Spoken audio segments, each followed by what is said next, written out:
फडणवीस तुम्हारे पूर्वज नहीं थे, ओवैसी के पूर्वज थे जो अंग्रेजों से जिहाद कर रहे थे। शहीदों में नाम सुलेमान शाह, इस्माइल अल्लाह रखा, शाबान बिकारी, बुद्धू, फरीदास, अब्दुल गफ्फार। तुम्हारा हीरो अंग्रेजों को लव लेटर लिख रहा था, I love you, I love you. बोलो फडणवीस, मरने वालों में, शहीदों में तुम्हारा नाम था या ओवैसी के बाप दादा का नाम था? बोलो। मगर मेरे भाई, मालेगांव सेंट्रल की बात फडणवीस ने की।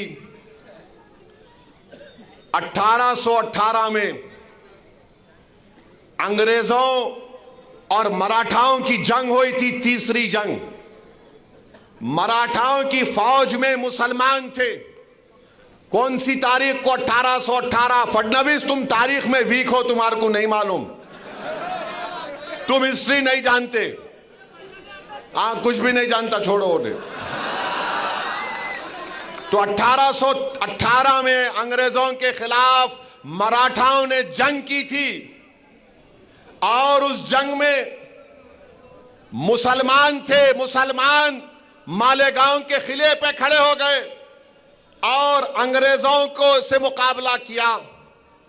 उसमें 30 से ज्यादा सिपाही शहीद हो गए और अंग्रेजों को, उन मुसलमानों को जो मराठाओं की फौज में थे, 36 तोपों को इस्तेमाल करना पड़ा।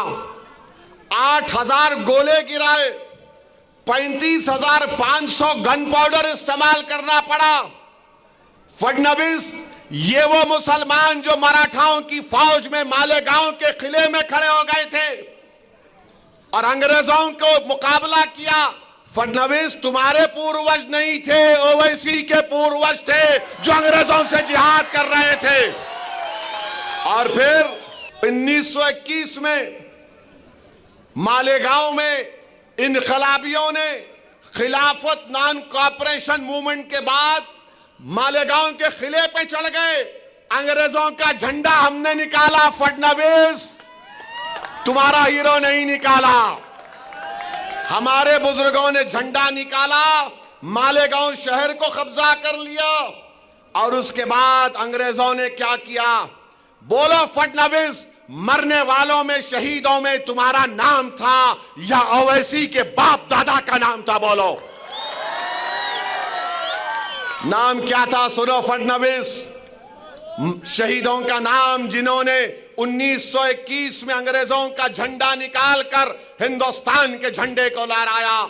शहीदों में नाम सुलेमान शाह, इस्माइल अल्लाह रखा, शाबान बिकारी, बुद्धू, फरीदास, अब्दुल गफ्फार, ये तमाम को फांसी पे लटका दिए। फडणवीस, तुम्हारा हीरो अंग्रेजों को लव लेटर लिख रहा था, I love you, I love you.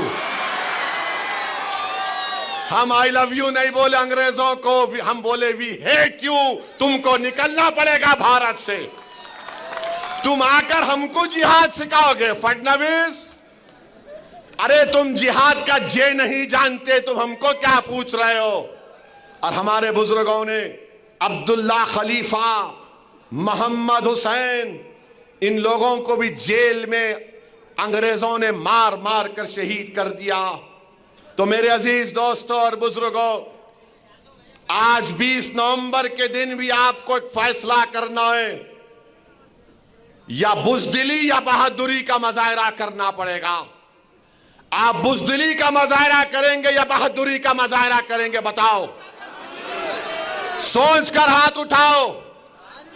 क्योंकि मालेगांव में जो शहीद अंग्रेजों का झंडा उतारे थे, सुलेमान शाह, इस्माइल अल्लाह रखा, शाबान बिकारी, बुद्धू फरीद, अब्दुल गफ्फार की रूहें पुकार पुकार कर कह रही, अगर अल्लाह हमको सुनने की ताकत देगा, औरंगाबाद की सरजमीन पर बसने वालों, तुम क्या बहादुरी के मुजाहरे करोगे या बुज़दिली के मुजाहरे करोगे? बताओ, आप बहादुरी के मुजाहरे करेंगे या बुज़दिली के मुजाहरे करेंगे? आपको बताना पड़ेगा। आप उम्मीद पर फैसला करेंगे या खौफ पर फैसला करेंगे? बताओ, आप उम्मीद पर फैसला करेंगे आप बहादुरी को अपनाएंगे। तो फिर आप बताइए, आज 20 नवंबर के दिन आप 1 घंटे की कुर्बानी देंगे या अपने मुस्तकबिल को आप तकालीफ में गुजारेंगे? 20 नवंबर के दिन आपको इंशाअल्लाह, मुझे यकीन है कि आप बहादुरी के मजारे करेंगे। आप खौफ को करीब आने नहीं देंगे, आप उम्मीद के ऊपर मंजलिस को वोट देंगे। आप 1 घंटे की कुर्बानी देंगे, अपने वोट को इस्तेमाल करने जाएंगे।